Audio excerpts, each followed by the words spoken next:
자, 우리가 붙잡을 언약의 말씀의 제목은 꼭 필요한 한 가지가 부족하구나라는 제목입니다. 신학대학원 제가 다닐 때 이런 농담이 있었어요.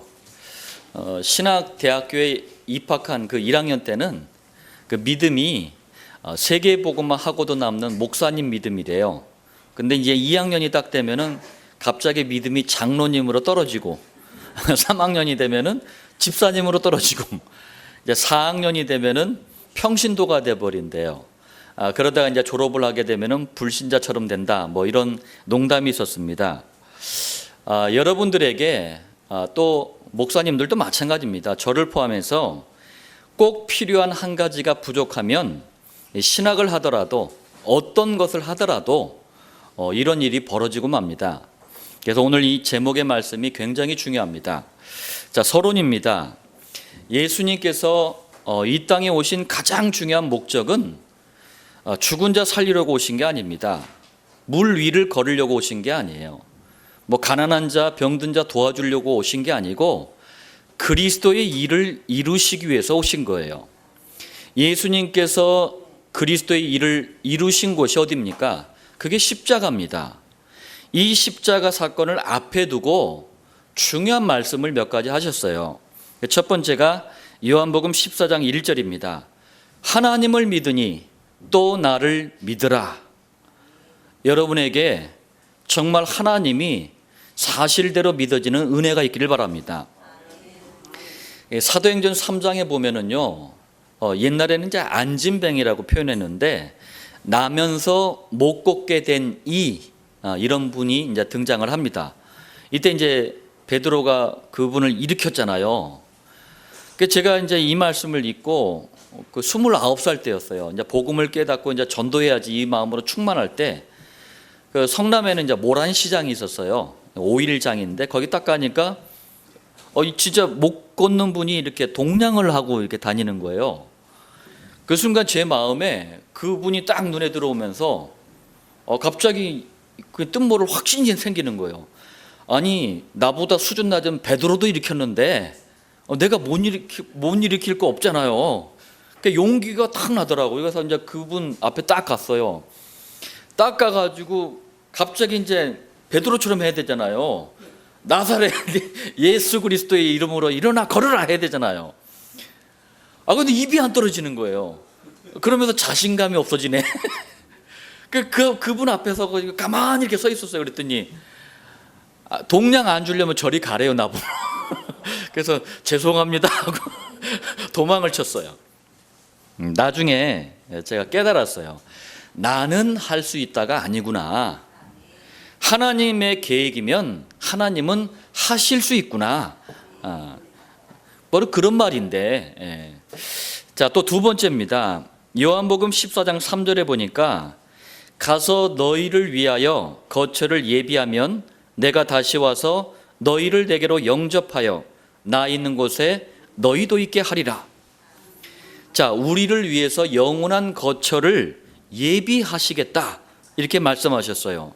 또 그리고 다시 와서 우리를 데려가겠다 이렇게 말씀하셨습니다.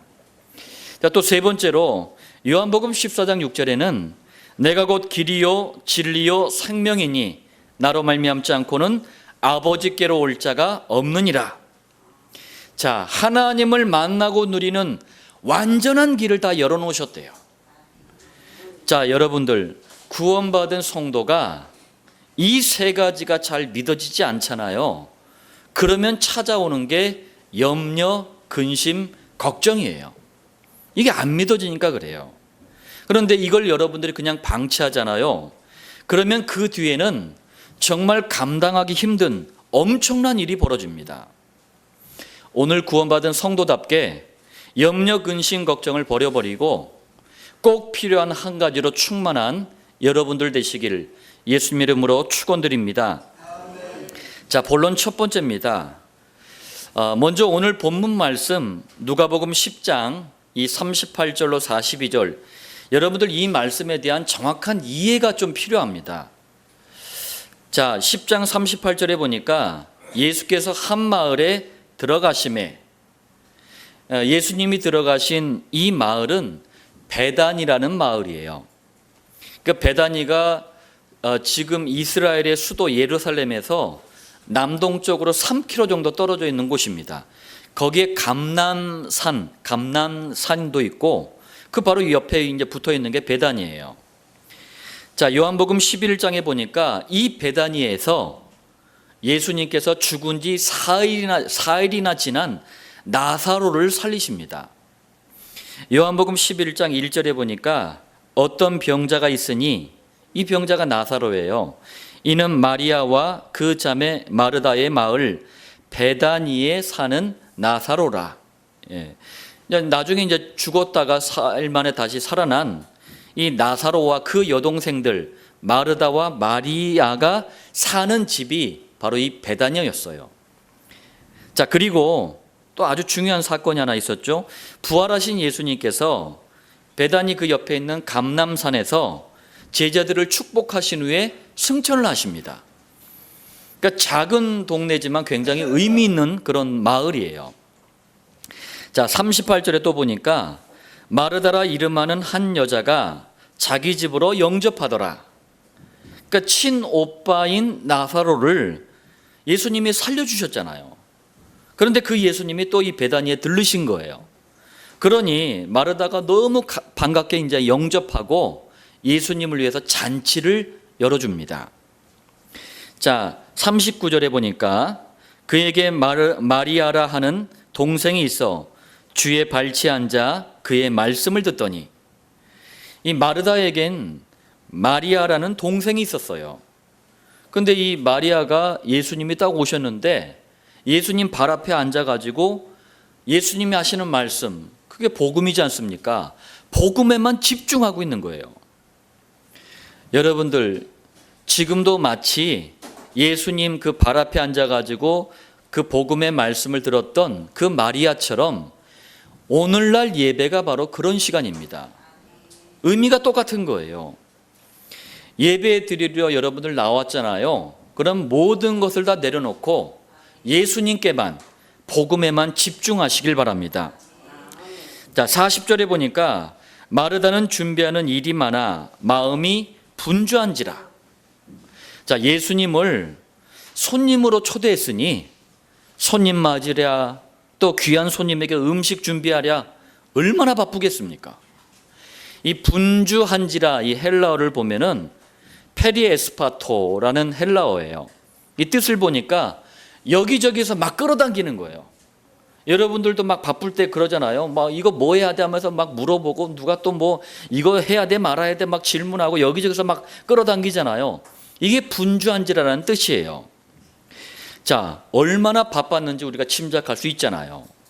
그런데 만약에 말이에요, 여러분들이 교회에 나와서, 그것도 예배 드리러 나와서 예수님을 주인이 아니라 손님으로 생각한다면 절대 불가능한 게 있어요.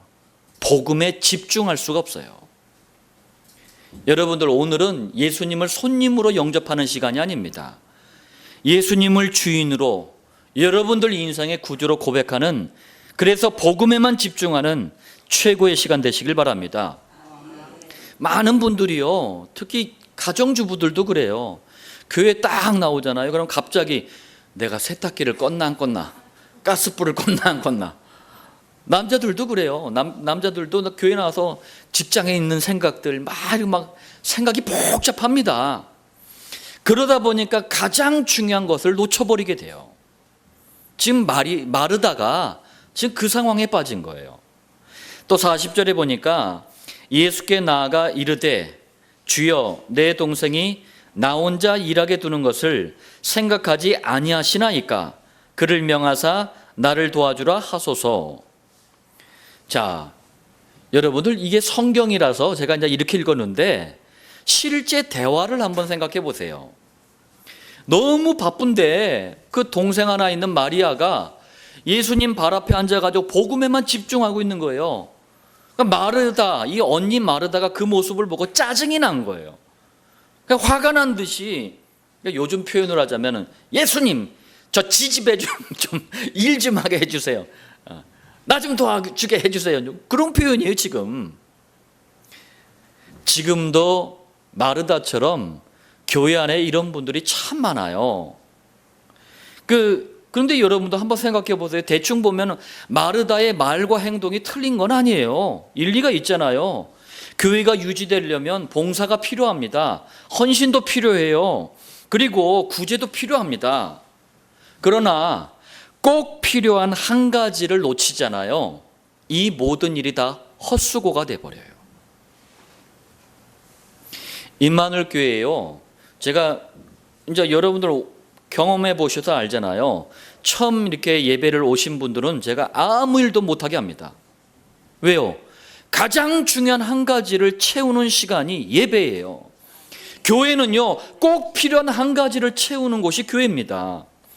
그런데 다른 걸 자꾸 하게 해버리잖아요. 그럼 그 한 가지를 채우지 못해요. 그 한 가지를 채우지 못하고 나오는 봉사, 헌신은요, 헛수고입니다. 절대로 바른 게 나올 수가 없어요. 그러니까 교회들마다 그러니까 나중에 그거 가지고 싸우는 거예요. 자, 41절에 보니까 주께서 대답하여 이르시되 마르다야 마르다야 네가 많은 일로 염려하고 근심하나. 우리 주님이 하신 말씀이에요. 마르다야 마르다야. 마르다 이름을 2번이나 부르셨어요. 이걸 이제 이중 혹격 이렇게 얘기합니다. 마르다 귀가 잘 안 들려가지고 2번 부르신 게 아니에요. 그러니까 유대인들의 언어 습관에는 비슷한 걸, 똑같은 걸 자꾸 반복하는 언어 습관이 있어요. 언제 하느냐? 강조할 때 그렇게 하는 거예요.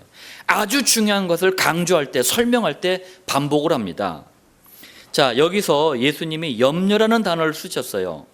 염려라는 그 헬라어가 메림나스라는 헬라어예요. 뜻이 뭐냐면은 마음이 여러 갈래로 막 이게 나누어져 버린 거예요. 마음이 이렇게 한 갈래로 딱 향해야 되는데 여러 갈래로 나누어져 버린 거예요. 그러니까 마음이 복잡한 거예요. 이러면은 이 상태에서는요, 가장 중요한 것을 놓쳐버릴 수밖에 없어요. 여러분들 교회 나오면은요, 다른 거 하지 마세요. 한 주 동안 받은 강단 말씀, 또 한 주 동안 받은 응답, 은혜, 이거 묵상하시면서 기도에, 예배에 집중하는 시간을 가지셔야 돼요. 사람의 이 영적인 상태는요, 쉽게 막 바뀌는 게 아닙니다. 6일 동안 그냥 막 세상에서 막 쥐지고 볶고서 와다 교회 딱 나왔어요. 5만 가지 생각들과 이거 잡다한 것들을 딱 가지고 교회 딱 나왔는데, 어메나, 그나마도 또 늦게 왔어. 그러면요, 그 상태에서 말씀이 전혀 안 들려져요. 그러니까 미리 와가지고 이게 자꾸 이렇게 집중해야지 이게 말씀이 들려진단 말이에요. 지금 마르다 상태가 염려, 이 상태예요. 은혜를 받을 수가 없는 거예요. 또 염려와 비슷한 뜻을 가진 게 근심입니다. 헬라어를 보니까 도리바제라고 돼 있어요. 무슨 뜻이냐면은 자기 스스로, 누가 한 게 아닌데 자기 스스로 이 문제를 막 일으키고 스스로 막 괴로워하는 거예요. 어디에? 마음에. 어디에? 중심에. 그러면 똑같은 겁니다. 근심과 염려가 똑같은 거예요. 가장 중요한 것을 놓치기 쉬운 상태가 돼버리는 거예요. 자, 42절에 우리 주님이 말씀하십니다. 몇 가지만 하든지 혹은 한 가지만이라도 족하니라. 여러분들 이 말씀 솔직히 이해가 되십니까? 저는요, 이게 제일 이해가 안 되더라고. 갑자기 흐름이 바뀌어버린 것 같아. 이게 무슨 말이야? 뜬금없어. 굉장히 번역이 지금 어색해요. 그러니까 제가 이제 여러 가지 이제 사본들, 번역본들을 보니까 의미가, 사본들하고 번역본들은 의미가 잘 돼 있는데 우리 개역성경이 이렇게 번역을 해놔버렸어요. 요걸 갖다가 정확하게 좀 제목을, 이 내용을 좀 바로잡으니까 오늘 제목과 똑같은 말이 돼요. 무슨 말이냐? 꼭 필요한 한 가지가 부족하구나. 이 말씀이에요, 이게. 좀 풀어드리자면, 마르다야, 내가 손님으로 딱 왔으니 얼마나 바빴냐? 뭐 음식장만 하랴, 나 맞이하랴, 얼마나 바쁘냐? 그런데 네가 지금 정작 가장 중요한 꼭 필요한 한 가지가 부족하구나. 그 말씀이에요. 자, 그러면서 42절에 마리아는 이 좋은 편을 택하였으니 빼앗기지 아니하리라. 무슨 말입니까? 그런데 마리아는 꼭 필요한 한 가지를 가지고 있고 선택했으니 그걸 절대로 빼앗기지 않을 것이다. 그런 말씀이에요. 자, 그럼 본론 두 번째입니다. 그렇다면 도대체 예수님께서 말씀하신 꼭 필요한 한 가지, 마리아가 선택한 꼭 필요한 한 가지, 그 한 가지가 도대체 뭡니까? 자, 첫 번째입니다. 하나님 떠난 세상과 불신자들은요, 다 가지고 있습니다. 그런데 꼭 필요한 이 한 가지가 없어서 망하는 거예요. 세계 여러 나라를 돌아보지 않더라도 대한민국만 보더라도요, 성공의 자리에는 싹 다 불신자들이 있어요. 그런데 이 불신자들이요, 남모르게 시달리고 영적으로 고통받는 이 사실을 잘 모르더라고요. 답이 없습니다. 성공의 자리에 있는데 막 시달리는 거예요. 그러니까 누구에게 말도 못하고 답도 누가 또 말해주지도 않으니까 우상을 만드는 거예요. 미신을 따르는 겁니다. 종교를 믿는 거예요. 그래도 답이 없어요. 제가 이제 굉장히 성공한 어느 불신자 집에 이제 갔습니다. 이제 그분에게 이제 복음 전하러 갔는데 이분 집에 딱 들어가니까 이제 벽에 저 웃었어요. 십자가도 걸려 있고 그 달마도도 걸려 있고 마리아 상도 딱 세워져 있고 막 마치 무슨 종교 전시장 같더라고요. 그러니까 제가 이제 이게 도대체 이게 뭡니까 했더니 그분 말씀이 아주 기가 막히더라고요. 이 중에 뭔가 하나라도 걸리지 않겠습니까? 막 이러더라고요. 네. 꼭 필요한 한 가지가 없기 때문에 평생 이러고 살아야 돼요.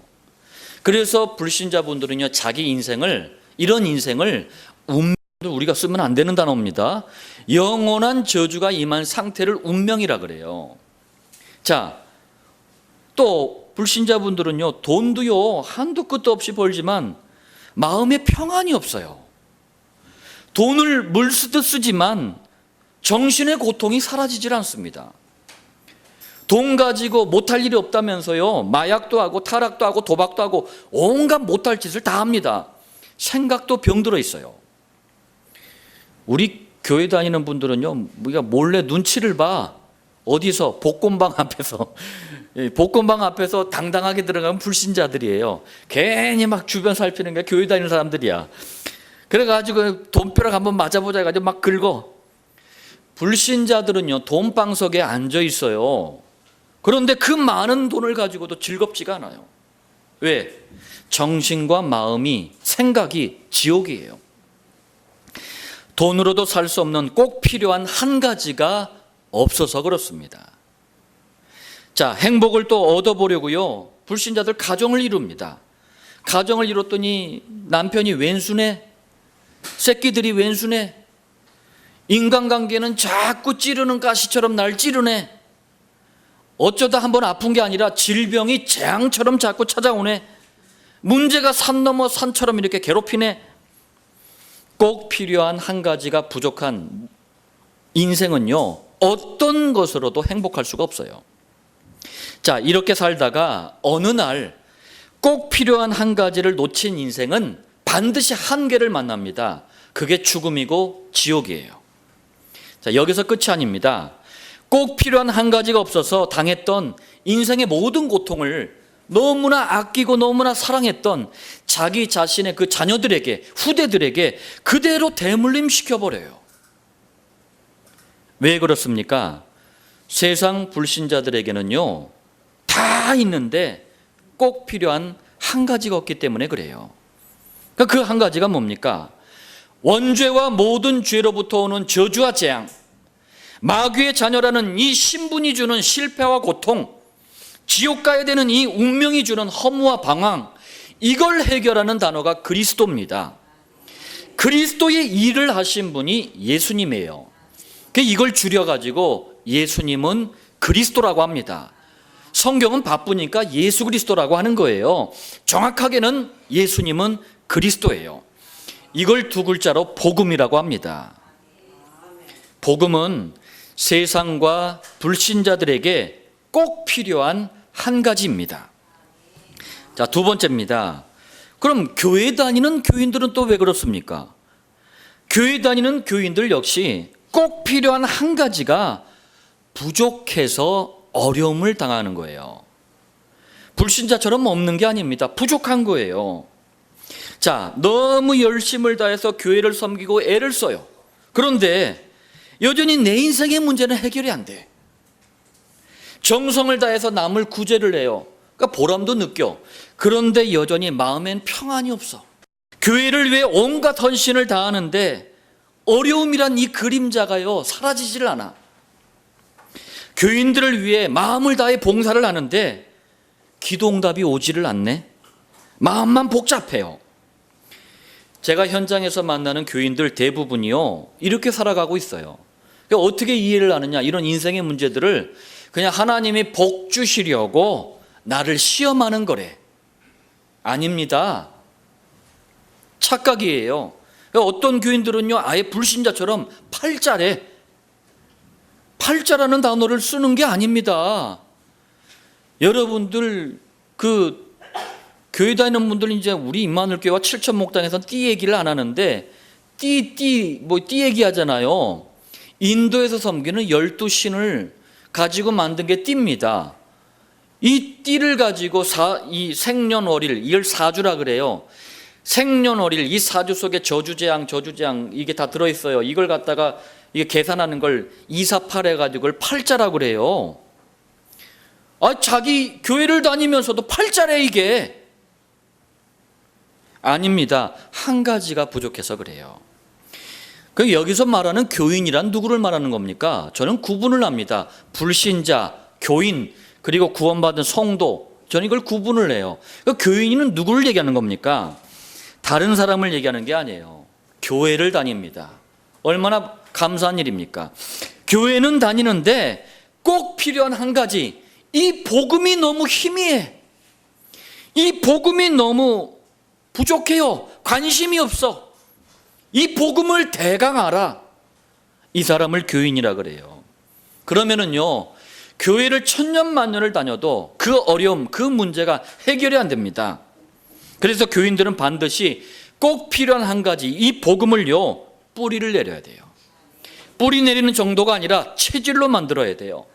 체질 정도가 아니라 이걸 각인시켜야 돼요. 자, 세 번째입니다. 꼭 필요한 한 가지를 이미 가지고 있는 사람을 구원받은 성도라고 합니다. 성도는요, 이 한 가지를 제대로 누리기만 하면 되는 줄 믿으시길 바랍니다. 이게 성도예요. 복음은 종교가 아닙니다. 뭘 부족하게 우리를 뭘 덜 준 게 아니에요. 다 준 겁니다.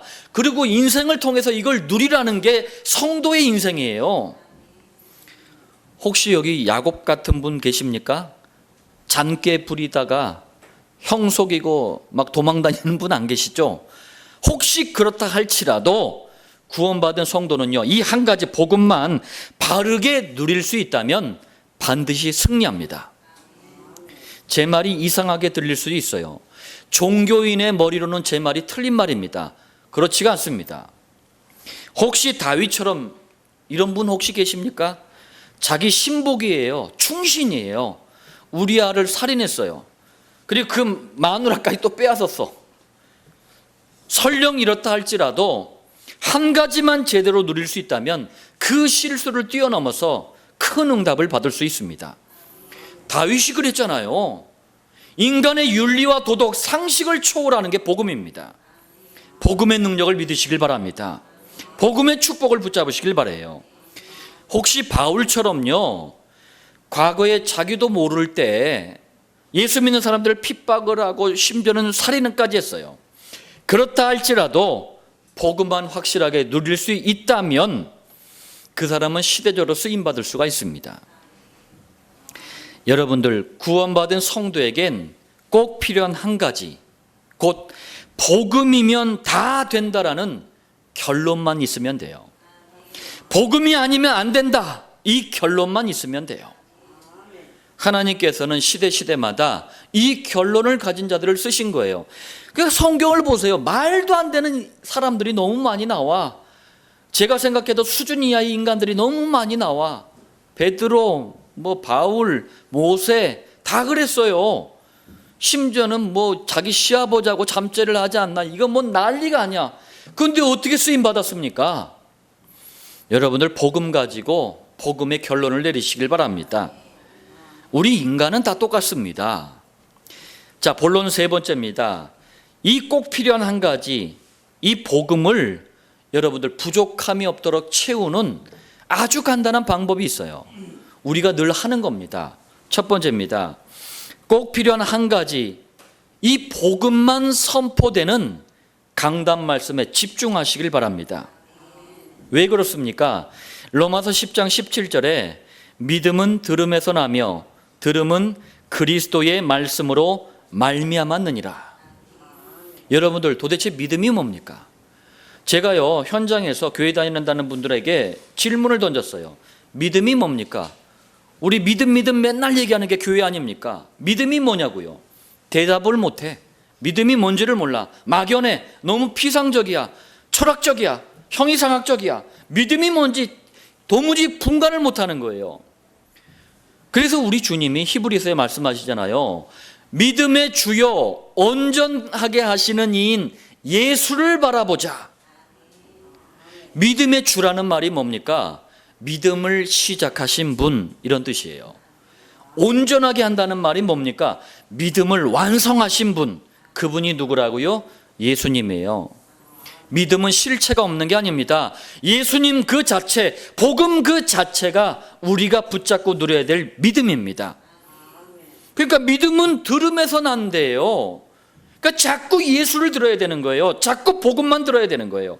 그때 믿음이 나는 거예요. 자, 그리고 이 믿음 실체되는 이 꼭 필요한 한 가지, 이 복음을 잊어버리지 않도록, 또 삶의 현장에 6일 동안 가져가서 누릴 수 있도록 어디에 기록합니까? 강단 노트에 그래서 기록하는 거예요. 예. 두 번째입니다. 꼭 필요한 한 가지를 여러분들 삶의 현장에 꼭 가지고 가서 확인하고 응답을 받아야 돼요. 지금 이 시간에 대한민국과 전 세계 교회들이 예배를 드립니다. 그런데요, 주일만을 위한 예배가 돼버리는 게 문제예요. 제가요 주변에 아는 목사님들요 월요일날 만나잖아요. 어제 설교를 못했는지 제목도 모르는 목사님들이 허다했어요. 어제 설교 제목이 뭔지를 몰라. 왜요? 주일만을 위한 목사인 거예요. 평신도들 예배 딱 끝나잖아요. 강단 말씀이 뭔지 다 잊어버려요. 다 잊어버려. 뭔지 몰라. 뭐에 있는지 몰라. 그래서 저는 강단 노트에 기록을 하라고 하는 거예요. 그걸 삶의 현장에 가지고 가서 과연 하나님이 강단을 통해 주신 말씀을 성취하시는지, 이게 진짜 해답인지 내 삶의 응답인지 확인을 하고 응답을 받아야 돼요. 그 시간을 뭐라고 합니까? 강단 노트에 기록된 복음을 묵상하는 그 시간을 정시기도라고 하는 거예요. 강단 노트에 말씀을 기록하고 삶의 현장에 가져가서 이렇게 응답받은 분들은요, 복음에 대한 깨달음이 다릅니다. 이분들은요, 벌써요 삶의 사소한 일에도 하나님의 말씀이 성취됐다는 사실을 확인하는 분들이기 때문에요, 굉장히 복음을 깨달은 이게 차이가 나요. 복음 깨닫는 것도. 예, 얼마나 이러니 기쁩니까? 우리 지난번에도 우리 이제 중요한 분들하고 같이 이렇게 우리 어느 성도님이 작성하신 강단 노트 같이 이렇게 보면서 우리 은혜 받았잖아요. 아, 명필이네 이러면서 은혜 받았잖아요. 백광현 성도님이라고. 그 중요한, 여러분들 이런 작은 것들이 강단을 내 삶의 현장으로 연장시키는 거예요. 하나님의 말씀을 내 삶의 현장으로 연장시키는 거예요. 그러면 어떻게 되겠습니까? 6일 동안 하나님의 말씀의 인도를 받는 거예요. 그리고 나서 또 강단 앞에 딱 나올 때 집중할 수가 있는 거예요. 자, 세 번째입니다. 이 두 가지가 제대로 되어지면 그때부터 하나님의 응답이 시작이 돼요. 특히 꼭 필요한 한 가지가 필요한 사람들을 만나게 하십니다. 이런 만남을 통해서 꼭 필요한 한 가지, 곧 복음을 지속해서 말하는 성경적인 전도 방법을 저희는 목장이라고 이름을 줬습니다. 그래서 서울과 광명, 인천, 안산뿐만 아니라 여러 지역에 목장을 열어놓은 거예요. 자, 이 세 가지는 주님이 말씀하신 꼭 필요한 한 가지를 채우는 자연스럽고 가장 성경적인 방법이에요. 자, 결론의 말씀을 드리겠습니다. 여러분들 오늘 이 말씀을 붙잡고 우리가 가지고 있는 착각에서 빨리 벗어나야 됩니다. 첫 번째 착각이 있어요. 주님이 말씀하신 꼭 필요한 한 가지, 곧 복음을요 다 알고 있대. 이런 거룩한 영적인 착각에서 빨리 벗어나시길 바랍니다. 복음을 다 알고 있대. 그럼 복음의 사람, 그리스도의 사람 바울의 고백을 한번 들어볼게요. 에베소서 3장 8절에 측량할 수 없는 그리스도의 풍성함이라고 그랬어요. 잴 수가 없대요. 이 세상에서 복음의 그 어마어마함을 잴 수 있는 자가 없습니다. 자, 그리고 3장 19절에는 그 너비와 길이와 높이와 깊이가 어떠함을 깨달아. 여러분들 그리스도를, 복음을요 제대로 깨닫는 분들은요 이 고백의 의미를 압니다. 처음에 목장에서도 그래요. 저한테 이제 예수가 그리스도라는 복음을 딱 듣잖아요. 몇 번 들으니까 알 것 같아. 안다고 착각을 해. 그러다가 이제 목장이 지속되면서 66권을 통해서 그리스도의 비밀이 전달되니까 이분들이요 그때는요 전부 자기가 얼마나 자만했는지, 얼마나 거룩한 영적인 착각에 잡혔는지 고백하기 시작하더라고요. 그러면서 너무 감사하대. 그때 제가 하는 말 있죠. 빙산의 일각도 아직 맛을 못 봤습니다.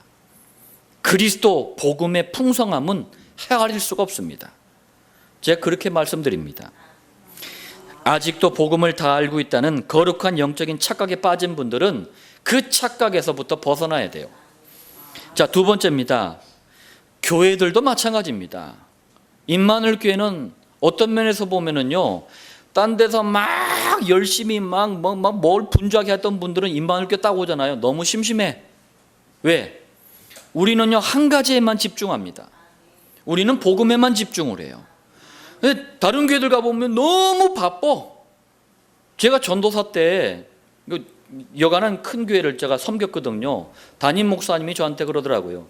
안전도사, 교회에서 성도들을 잘 이렇게 도망 못 가게 하고 잘 관리하려면은 1년 12달 막 성도들을 막 빙글빙글 돌려야 된대요.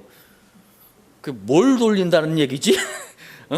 뭐 디스코 팡팡 해가지고 그거 돌린다는 얘기인가? 1년 12달 5만 가지 프로그램을 만들어가지고 바쁘게 만드는 거예요. 딴 생각하지 못하도록. 그러니까 교회에 나와서요 너무 바쁘다 보니까 생각이 아까 마르다처럼 만갈래 천갈래예요. 너무 복잡해. 그러다가 정작 꼭 필요한 그 한 가지를 놓쳐버리는 거예요. 그걸 10년 20년 쭉 하다 보니까 인생의 문제가 자꾸 들이닥쳐. 왜? 복음 없으면은요 오는 저주화장을 막을 수가 없습니다.